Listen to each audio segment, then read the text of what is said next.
சுண்டைக்காய் இப்போ வந்து நம்ம போட்டிருக்கோம். சுண்டைக்காய் வந்து நீங்கள் கட் பண்ணுறப்ப முனையில் லைட்டாக அரிஞ்சிங்க. முழுசாக போட்டிங்கன்னா அந்த சூடுக்கு வந்து வெடிக்கும். அதனால் வந்து முனையில் சின்ன சின்னதாக அரிஞ்சிங்க. இப்போ நல்லா வதக்கிடுங்க.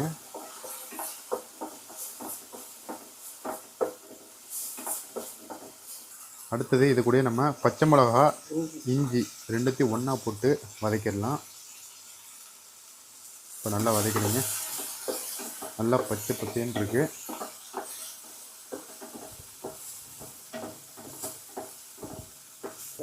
பாருங்கள், நம்ம கலர் எல்லாம் சேஞ்ச் ஆகிடுச்சு பாருங்கள்.